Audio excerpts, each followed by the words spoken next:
영국의 경험주의 철학자 프란시스 베이컨이 사람은 세 종류의 사람이 있다고 했죠. 들어보셨을 겁니다.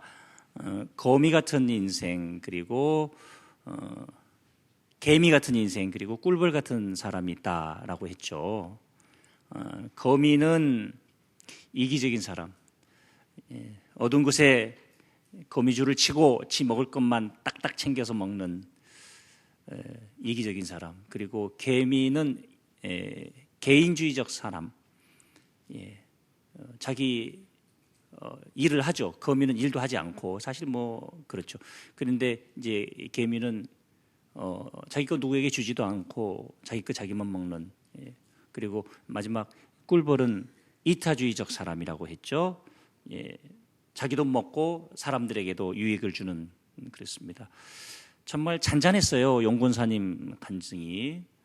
저도 처음에 듣고 되게 놀랐어요. 뭐 아는 분들 좀 도와달라고 하면 가게에서 카운트 캐셔를 봐주시고 그분이 외출하고 돌아올 때까지.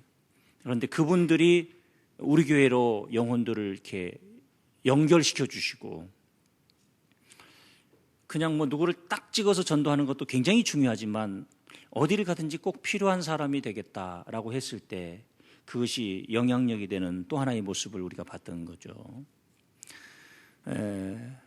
프란시스 베이컨보다 더 유명하진 않지만 그 21세기에 로고스교에 안송을 한 사람이 인간의 유형을 세 가지에서 네 가지로 확대했습니다. 그 네 번째 유형은 우주적 이타주의자라고 말하고 싶습니다. 꼭 필요한 사람, 나만 먹는 것이 아니라 그 누군가에게도 뭔가를 제공하는 사람. 그런데 이제 그 다음은, 사실 성서는 그 범위가 우주적입니다. 지구 밖에까지 영향력을 미칠, 예수님께서는 땅 끝까지 이르라고 말씀하셨죠. 그 우주적 이타주의자의 이야기를 오늘 본문에서 볼 수 있겠습니다. 엘리사였습니다. 이름은. 그 시대에 선지 학교가 있었습니다. 오늘날로 얘기하면 신학대학이겠죠. 그 선지 학교에서 엘리사를 통해서 그렇게 뭐 수백 명, 수십 명까지는 아니어도 제법 괜찮은 사람들이 선지자의 길을 훈련받고 있었습니다. 그런데 하루는 찾아왔습니다. 찾아와서 한 아주머니가 엘리사에게 부르짖고 있는 겁니다. 오늘 본문 4장 1절은 분명히 부르짖었다라고 표현하고 있는데요. 그 부르짖는 내용을 보면은요, 굉장히 안타깝습니다. 왜 그러냐면은, 자, 본문을 보시죠. 부르짖어 이르되, 4장 1절, 당신의 종 나의 남편이 이미 죽었는데 당신의 종이 여호와를 경외한 줄 당신이 아시는 바니이다 라고 했습니다. 그렇다면 성서에는 나와 있지 않지만 이 선지자 후보생이 죽었을 때 누가 장례식을 집례했을까요?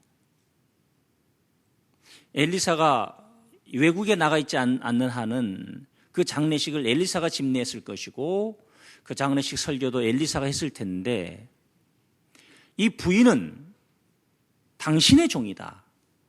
여기까지는 보편적으로 선지자 후보생 중에 한 명이다, 당신에게 교육을 받고 있는 선지자 후보자 중에 한 명이다라고 이해를 할 수 있겠죠. 그런데 그 다음 표현을 보면 당신의 종이 여호와를 경외한 줄 당신이 아시는 바니이다. 상당한 관계가 있었던 것으로, 그리고 엘리사가 정확히 알고 있었던 것으로, 혹 장례식 날 이 사람은 너무 아깝습니다. 내가 아는데 여호와를 정말 경외하는 그런 사람이었습니다. 저는 천명하고도 바꾸기 싫은 제자를 잃었습니다. 이렇게 설교하지 않았을까? 그래서 이 여인이 당당하게 엘리사에게 이렇게 말하고 있는 것은 아닐까? 그런데 이제 빚준 사람이 와서 나의 두 아이를 데려가 종으로 삼고자 하나이다. 가난의 끝에 서 있는 겁니다. 너무 힘들었던 거죠. 자식이 둘이었는데 그 자식을 이제 종으로 끌고 가겠다. 그러니까 빚을 내서 살았고 빚이 빚을 낳고 이제 그 빚이 더 이상 빚을 줄 사람도 없고 그리고 빚을 갚겠다는 시간도 지났고 그래서 사람을 데려가서 종을 삼겠다. 여기까지 가버린 겁니다. 그래서 부르짖었던 겁니다. 우리는 여기서 성서를 보면서 하나님의 종이 예를 들어서 선지자 학교에 훈련받는 사람이 무슨 1000명, 2000명인 것도 아니고 100명, 200명인 것도 아니고 그렇게 규모가 많지 않았습니다. 그런데 엘리사가 어떻게 해서 놓쳤을까 하는 겁니다. 이렇게 알고 있는 가정이 이 지경이 되도록까지 어떻게 놓쳤을까? 그래서 질문을 좀 던져봤습니다. 놓쳤을까? 아니면 훈련이 좀 필요하게 지나치게 사람을 의지하려고 했기 때문에 일부러 모른 척 했을까? 아니면 엘리사가 하나님이 개입하셔서 그 가정을 다루실 때까지 기다렸던 것일까? 어떤 경우라고 누구도 확실하게 성서에서 말하고 있지 않기 때문에 더 이상 해석을 전개할 수는 없습니다. 분명한 것은 이 여인이 이렇게 얘기할 정도면 너무너무 힘들었던 거죠. 그렇습니다. 이 여인이 찾아왔던 겁니다. 힘든 거 힘들다고 얘기를 했던 거예요. 예. 이 본문을 묵상하면서 내가 놓치고 있는 것은 없나? 그런 생각을 해봤습니다. 우리 교회에서 하나님을 찬양하는 이번에 음악회가 카라 남성 중창과 여성 중창 또 개인 솔리스트들 또 피아노 이중주 우리 자막 키즈 앙상블 오케스트라 이게 다 출연을 해서 전체적인 음악회를 준비하는데 타겟을 무엇으로 할까요? 고민하다가 연탄 나눔으로 결정을 했습니다. 그리고 담당 목회자가 또 시청의 복지과 쪽과 연락을 하면서 어느 지역에 어떻게 몇 장 정도의 연탄이면 이런 부분들에 대해서 얘기를 하면서 쭉 얘기를 할 때 혼자서 무슨 생각이 딱 드냐면 내가 놓치고 있는 것은 무엇일까? 혹시 외부의 연탄을 나눈다고 하면서 우리 교회 내에 올 겨울 난방비가 걱정돼서 찬 방에 전기장판만 깔고 주무시는 분은 계시지 않을까? 내가 이것을 놓치면서 외부로 뭔가를 하는 것이 전시적인 나름대로의 모습처럼 비춰지는 것은 아닐까. 물론 워낙 근검전략하셔서 일부러 혼자서 보일러 안 켜시고 전기장판 깔고 주무신 분은 예외라는 사실을 이 자리를 빌어서 정확하게 말씀을 드리고 넘어가는 바입니다. 내가 혹시 놓치고 있는 것은 뭘까 하는 생각을 해봤습니다. 본문에다 질문을 좀 던져봤던 거죠. 그런데 이제 놓치고 있었던 것에 대한 부분에 관한 묵상을 하고 난 다음에 본문을 잘 뜯어보니까 엘리사가 미안하다 덥석 몇백만 원 우리식으로 얘기하면 주지 않았던 겁니다. 그러면서 두 번의 질문이 이어집니다. 첫 번째 질문 2절 내가 너를 위하여 어떻게 하랴 구체적인 how to를 묻는 질문이었죠. 두 번째 질문은 내 집에 무엇이 있는지 내게 말하라.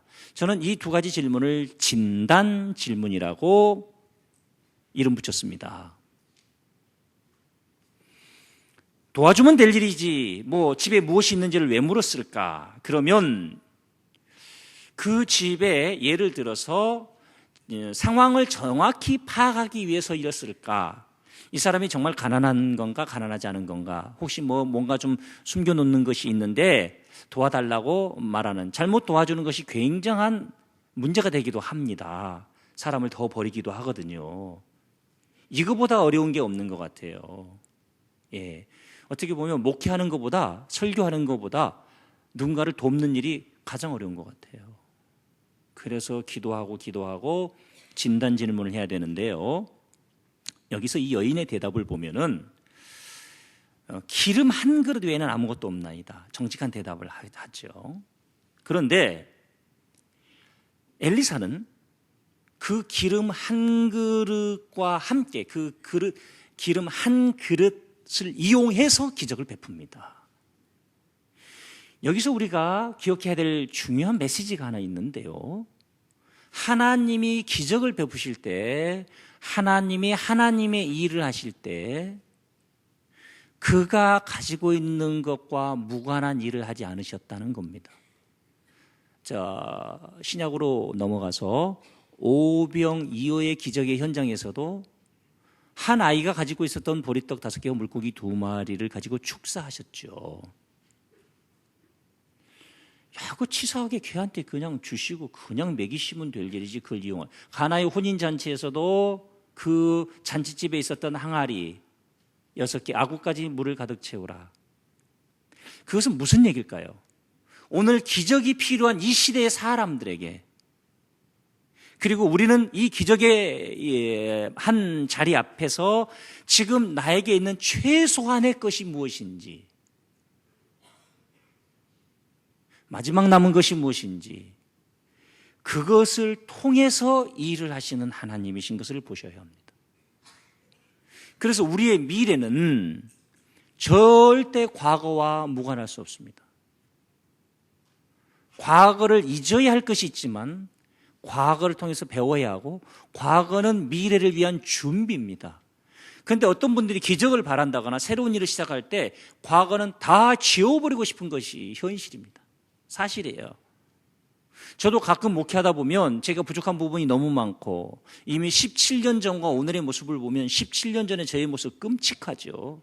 설리겠죠. 앞으로 17년 후에도 제 모습을 보면서 그런 느낌이 들기를 저는 기도하고 있습니다. 그래서 어쩔 때는요, 딱 끊어버리고 다 정리해버리고 새로운 교회에 가서 한번 목회를 멋있게 마무리를 하고 싶은 생각이 있어요. 할렐루야. 아멘 하시면 찍힙니다. 여기서 사람마다 그런 생각이, 우리나라 사람들이 이 분위기만 조성되면 아멘을 하고 내용과 무관하게 할렐루야만 나오면 아멘을 해요. 이게 완전히 운동, 감각, 반응에 훈련된 파블로의 SR 반응이 아닌가 그런 생각을 해봤죠. 뭐 그렇다고 치고 그렇습니다. 여기서 정말이지 우리의 과거는 미래의 거울입니다. 무관하지 않아요. 하나님은 그것을 통해서 일을 하셨던 겁니다. 그래서 첫 번째 포인트, 내가 놓치고 있는 것은 무엇인가?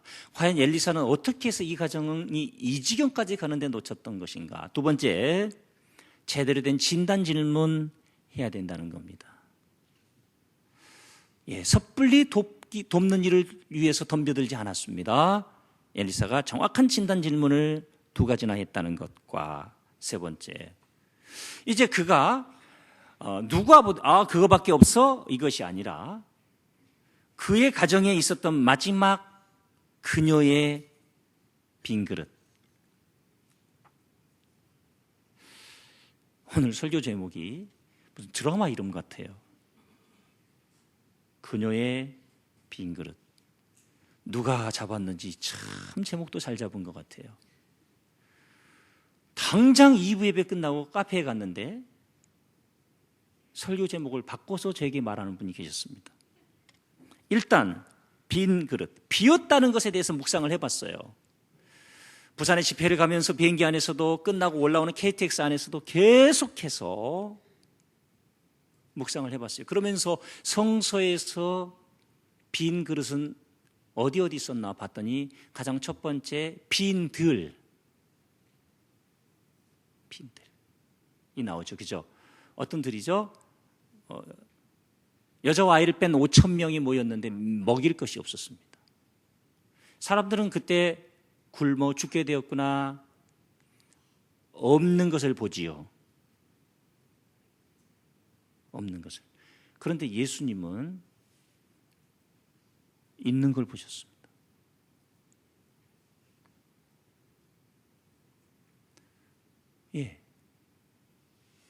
하나는 있었잖아요. 하나는. 우리의 삶에 절망이 찾아오면, 실패가 찾아오면 하나 있는 것도 안 보여요.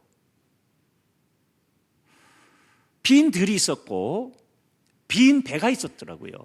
누가복음 5장도 마찬가지고 20장도 마찬가지고 요한복음 20장도 마찬가지고 예수님께서 베드로를 부르실 때 빈 배였어요.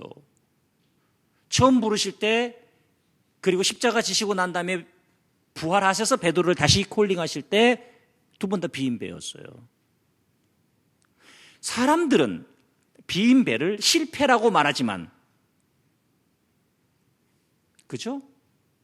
빈 배라고 쓰고 실패라고 읽지만 성서는 빈 배라고 써놓고 기적이라고 읽었습니다.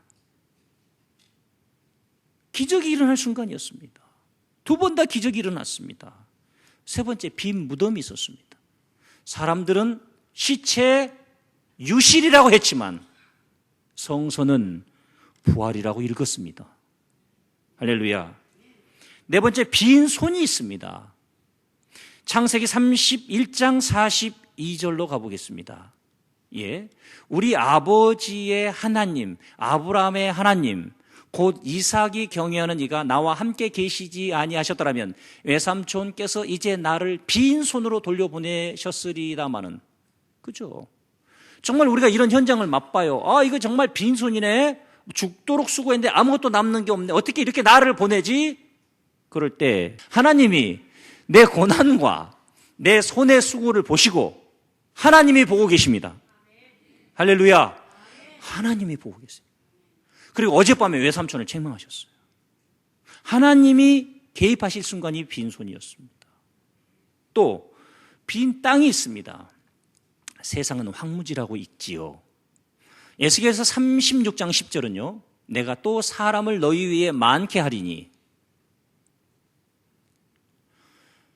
이들은 이스라엘 온 족속이라 그들을 성읍들에 거주하게 하며 빈 땅에 건축하게 하리라.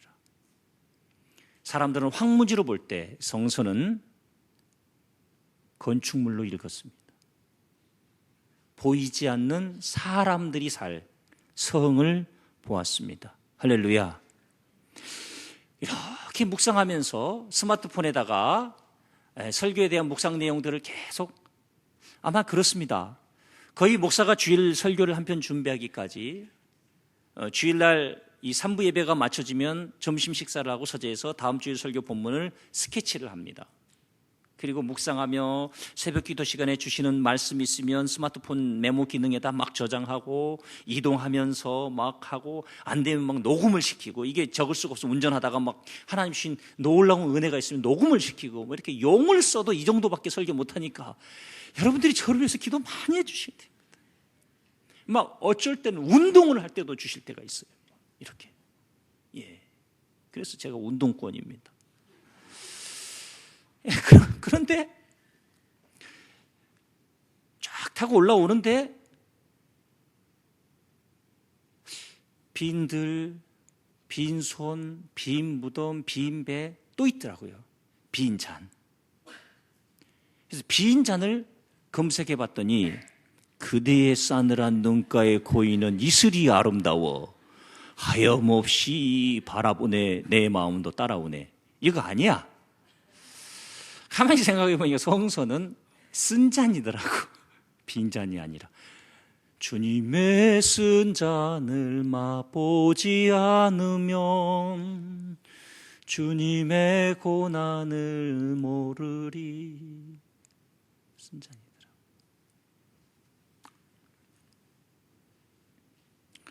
근데 이 빈 잔이 하나님의 말씀보다 유행가가, 남진이 훨씬 더 강렬하구나. 그녀의 빈 그릇이었는데 당장 2부 예배 끝나고 카페에서 한 집사님이, 목사님 오늘 설교 제목 죽여줬습니다. 그녀의 빈잔.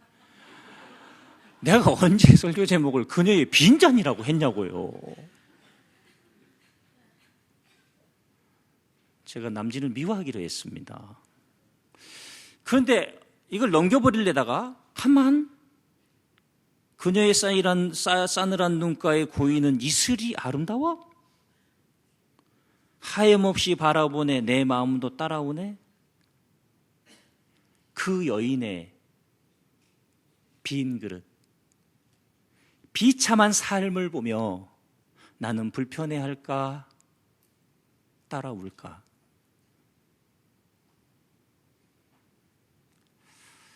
세상 유행가도 그대여 나머지 서름은 나의 빈잔을 채워주. 우리가 그리스도인으로 살아가면서 수많은 사람들의 빈 잔, 빈 그릇을 보면서 혹시 불편해하거나 실패한 자로 낙인 찍거나 하지는 않았을까? 그러면서 이 본문을 다시 들여다봤더니 세상에 그릇이 한두 개가 아니었더라고요. 엘리사는 그래, 너의 그 그릇에 기름이 떨어지지 아니할 것이다 라고 할 수도 있었겠죠. 그런데 빌려오라. 동네 모든 그릇을 빌려오라고 했습니다. 저는 마지막 그릇에 그 여인의 마지막 그릇, 기름이 남아있는 마지막 그릇이 아닌 그 빈 그릇을 한 주 동안 보았습니다. 생각해 봤습니다. 너무 많았어요. 왜냐하면 마지막 그릇에 기름을 채우고 또 가져라 했을 때 없다. 아들이 없습니다. 그랬습니다. 그리고 그 빈 그릇에 채워진 기름으로 빚을 갚고 나머지 생활을 하고 조금 여유 있는 부분들을 그 여인이 또 다른 선지 훈련생의 가정과 나누지 않았을까라는 생각을 해보면서 마지막 질문을 던지는 겁니다. 빈 그릇의 범위입니다. 지금까지 몇 개나 채워주셨습니까?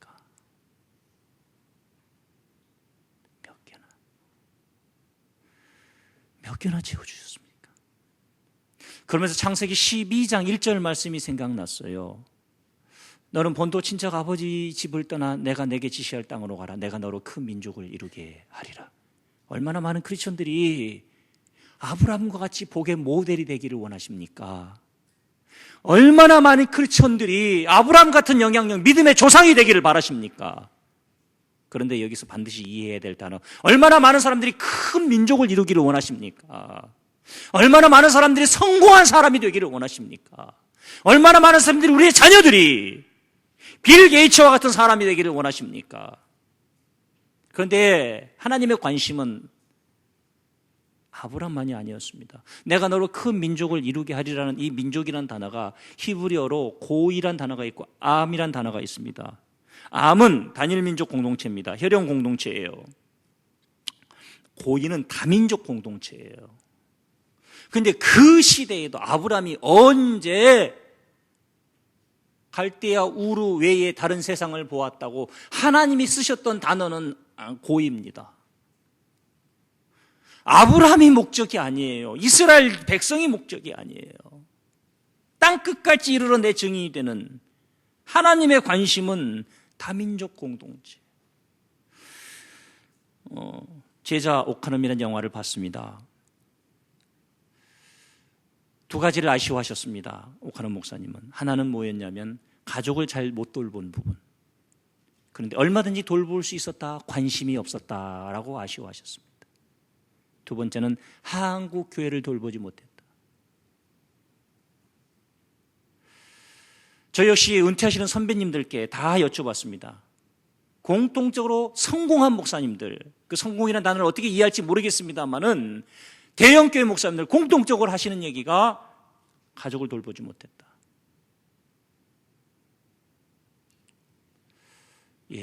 큰 울림이 되어서 나의 목회적 성공을 위해 가정을 희생시켜서는 안 되겠다. 물론 최고의 핵심 가치는 교회입니다. 그리고 또 후회하셨습니다. 한국 교회를 돌보지 못했다. 저 17년 동안 유로 코스타 초청받고 안 갔습니다. 시카고 교민 연합집회 초청받고 안 갔습니다. 토론토 학생 청년 연합집회 초청받고 안 갔습니다. 제가 안 가여서 안 갔습니다. 그런 거 아닙니다. 내게는 로고스 교회가 먼저니까. 잘하고 있다고 생각했습니다. 그런데 이번 주 부산에 집회를 갔다 오면서 제가 하나님 앞에 회개했습니다. 성도들의 부흥회가 아닌 교회가 한 번 더 성장하고 새로운 관점으로의 전환, 작년에는 우리 교회 오셔서 전도에 관한 모든 것들을 벤치마킹해 가셨는데 이제는 그 교회가 해양 대학생을 향한 선교의 중심의 교회다 보니 작년부에 소그룹이 없었는데 어떻게 소그룹을 빌드업을 해야 되는지도 모르고 이번에는 우리 교회 소그룹과 관련된 모든 자료를 쏴드리고 새벽기도 끝나고 오전 10시까지 10시 반에 낮 집회인데 또 낮 집회 끝나고 또 한 3시간 정도 그 교회 장로님과 목사님 또 사모님과 목사님 저는 너무너무 힘들고 피곤했지만 제가 하나님 앞에 하나님 그리고 올라와서 그 영화를 보면서 나도 자칫 잘못했으면 자기의 그렇다고 제가 막 쏟아내겠다는 얘기가 아니라 너무 옹졸하게 내 영향력의 범위를 묶어놨던 건 아닌가. 그리고 금요일 날 문자가 왔습니다. 제가 올해 집회 2번, 3번 나갔나요? 그랬는데 그 교회에서 선물을 지금 아마 4번째 선물인가를 목사님이 보내주시는 거예요. 이번에는 당진 황토 고구마를 보내셨다. 그래서 문자로 고맙습니다. 그러기가 너무 그래서 옆에 사람들이 있었음에도 불구하고 전화로 예의를 갖춰서 했더니 그분 하시는 말씀이 목사님 다녀가시고 자기 교회가 놀라운 변화가 있다는 거예요. 할렐루야. 본인의 관점이 하나 열렸다는 거예요. 본인의 관점이. 그렇구나. 그러면서 제 스스로를 점검해 봤습니다. 오늘 우리의 섬김의 범위, 영향력의 범위, 더군다나 대한민국 사람들은요, 대한민국이 단일 민족 공동체입니다. 지금 다민족 공동체로 가고 있는데 빨리 다민족 공동체로 가야 돼요. 혈연 공동체 중심의 씨족 사회로부터 시작을 했기 때문에 교회 안에도 내 목장, 내 가족, 내 자식, 내 집이 복을 받기 그거 외에는 쳐다보지 못하는 사람들이 있습니다. 분명히 내가 너로 큰 민족을 이루게 하리라. 그 다음날 쉬었다가 첫 번째 비행기로 올라올까라는 생각했는데 다음 일정 때문에 아무래도 무리가 될 것 같아서 무리를 해서 KTX를 타고 올라오는데요. 대전역에서 사람들이 많이 내리대요. 부산에서 탔는데 막 따라 내리고 싶어요. 내려서 쉬고 싶어요. 계속 잠도 안 오고 그래서 계속 묵상합니다. 주일 설교를 묵상하는데 그녀의 빈 그릇 나는 몇 개나 채울 수 있으며 우리 교회는 몇 개나 채울 수 있을까? 그러면서 생각나는 책이 있었습니다. 피터 드러커가 생각났습니다. 아시죠? 우리나라의 박성수 이랜드 회장이 피터 드러커의 책을 IMF 전에 읽었다면 이렇게 고생하지 않았을 걸. 일본에서 경영의 신을 이나모리 가츠오라고 얘기하는데 이나모리 가츠오 경영의 신이 경영의 아버지로 모시는 분이 피터 드러커입니다. 정말 그의 영향력은 인류 역사상 앞으로 개인 매니지먼트 아니면 경영과 관련된 부분에 있어서 피터 드러커를 능가하는 사람은 나오지 않을 거라고 저는 생각합니다. 조금 과장했나요? 그렇게 생각해요. 그래서 그분의 책을 한 7권 정도 읽은 것 같습니다. 물론 그분이 쓴 책도 있고 그분에 관한 책도 있습니다만은 그분의 책을 읽다가 생각나는 이야기 한 토막이 있어요. 그분의 할머니 이야기. 어느 책에서 봤나 막 뒤지다가 서재에 와서 뒤지는데 나왔습니다. 다행이었어요. 피터 드러커의 자서전. 그가 직접 쓴 글입니다. 책입니다. 그래서 제가 이야기로 소화를 해서 들려드리는 것보다는 그의 영성을 담아서 그의 책 41쪽에서부터 42쪽에 있었던 내용을 읽어드리려고 합니다. 할머니는 창녀들에게도 똑같은 어투로 말을 걸었다. 그녀들이 손님을 끌기 위해 자신이 사는 아파트 근처, 할머니가 사는 아파트 근처 길 모퉁이에 서 있으면 다른 사람들은 모두 그녀들을 못 본 척하고 지나갔다. 하지만 할머니만은 언제나 그들에게 이런 식으로 인사를 건넸다. 오늘은 춥고 바람이 많이 불어요, 리치양. 당신도 목도리를 단단히 두르는 게 좋지 않겠어요? 어느 날인가 리치양의 목소리가 많이 쉬었다는 사실을 눈치챈 할머니는 아파트 6층에 있는 그녀의 방으로 거의 기다시피 올라갔다. 번역자가 설명을 달아놨대요. 당신은 제1차 세계대전이 끝나고 얼마 지나지 않은 때라 엘리베이터는 거의 존재하지 않았다. 얼마나 나이가 많으셨으면 거의 기다시피 올라갔는데 약장을 샅샅이 뒤져 기침약을 찾아낸 할머니는 다시 힘겹게 계단을 내려와 그 약을 리치 양에게 건네주었다. 가장 보수적인 조카 한 명이 할머니에게 항의했다. 하지만 할머니, 숙녀가 그런 여자와 이야기를 나누는 것은 격에 맞지 않아요. 그러자 할머니가 대답했다. 바보 같은 소리 하지 마. 예의를 지키는 것은 결코 적절하지 못한 행동이 아니야. 게다가 난 남자도 아니라고. 나처럼 늙고 멍청한 여자한테 그녀가 어떤 부적절한 것이라도 바란다는 게냐? 하지만 할머니, 그 창녀한테 기침약을 갖다 줬잖아요. 그러자 할머니가 말했다.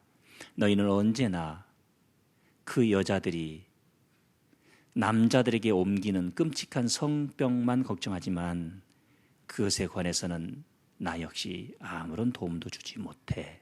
하지만 적어도 그녀가 젊은 남자에게 감기를 옮기는 일은 예방할 수 있다고.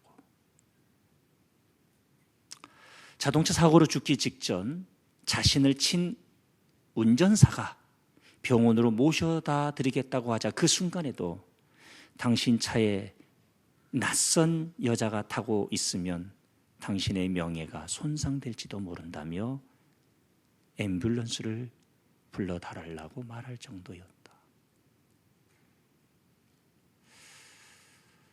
저는 이 책을 읽으면서 피터 드러커의 자서전 1장의 할머니입니다. 얼마나 부끄러웠는지 몰라요.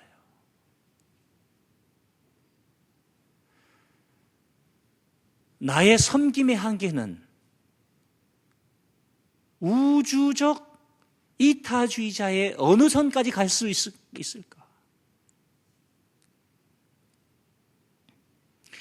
나는 내 자식들을 데리고 다니면서 어디 지방에 여행을 가는데 그런 홍등가를 지날 때 쳐다보지 마. 말도 섞지 마. 하지 않았을까?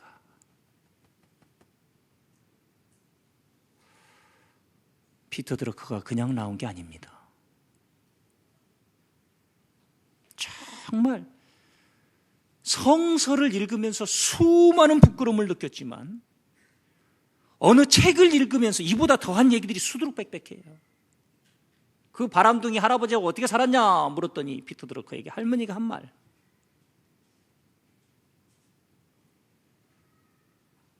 얼마나 많은 사람들이 영향력 있는 큰 민족을 이루기 원하지만 정말 그의 가치관, 세계관의 범위는 너무너무 협소해요.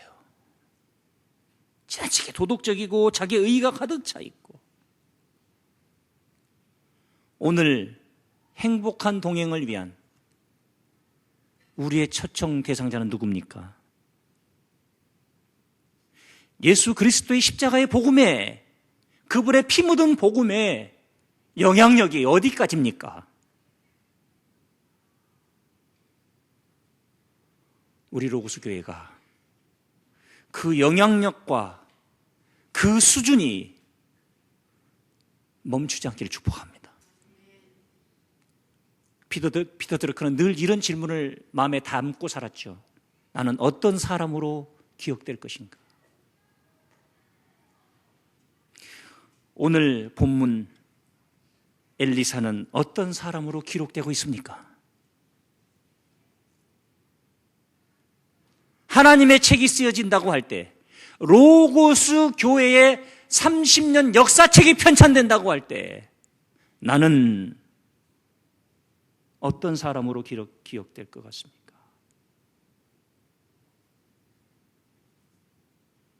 예수 그리스도의 피 묻은 십자가의 복음, 우리의 수준의 한계 안에 가둬두거나 제한하지 마시길 바랍니다. 우주적 세계관, 내 가정을 넘어서 교회로, 교회를 넘어서 교단, 교단을 넘어서 우리나라, 우리나라를 넘어서 고위, 모든 민족, 하나님의 관심, 하나님의 관점, 그것과의 행복한 동행입니다. 범위를 넓히시고, 그릇을 넓히시고, 수준을 넓히시고, 거기에 한계 안에 우리의 자녀들이 갇혀 있을 수밖에 없다는 사실을 생각하시고, 이제 제가 어떤 여자와 걸어다녀도 전도하려고 하시는구나. 기도하겠습니다. 하나님 아버지, 감사합니다. 감사합니다. 주님의 십자가의 복음 앞에 이 종이 몇 개월을 울었습니다. 성령을 체험할 때 몇 날 밤을 샜습니다. 처절하게 부르짖었습니다. 우리의 삶에 엘리사를 보며 그가 그의 그릇에 기름이 떨어지지 않게 해준 것이 아니라 그녀의 빈 그릇 빌려올 수 있을 만큼 빌려오라. 다 가져와라. 모든 그릇을 다 채웠습니다. 12월 7일 행복한 동행, 모든 사람을 다 초청하기 원합니다. 우리가 우리의 손자 손녀들에게, 내 자식들에게 개인주의적 성향과 이기주의적 성향이 아닌 이타를 넘어선 우주적 이타주의자, 성서적 세계관과 하나님의 가르침 앞에 무릎 꿇기 원합니다. 다시 한번 우리의 영성의 그릇, 관계의 그릇, 수준의 그릇 넓어지기를 원합니다. 물이 바다 덮을 때까지 결코 포기하지 않는 하나님의 사람들로 자라게 하시고, 편협하고 이기적이고 율법적이고 더럽다고 했던 우리를 용서해 주시고, 기어 올라가다시피 올라가서 감기약을 찾아 다시 들고 내려오소. 다시 기어 올라가다시피 올라가는 그 할머니 밑에서 피 떠들어 것 같은 인물이 나왔듯이 우리가 다시 한번 영적으로 재무장하는 소중한 시간 되도록 이 시간 기름 부어 주시옵소서. 행복한 동행은 나와 친한 사람과만의 행복한 동행이 아니라 불편한 사람과의 행복한 동행, 내가 더럽다고 판단한 사람과의 행복한 동행 될 수 있는 훈련의 장으로 세워주시옵소서. 예수님의 이름으로 기도합니다. 아멘. 이제는 우리 주 예수 그리스도의 은혜와 하나님 아버지의 극진하신 사랑하심과 성령님의 교통, 인도, 보호하심이 여기 머리 숙인 모든 주님의 사역자들 위해 이제로부터 영원토록 함께 계시기를 축원하옵나이다. 아멘.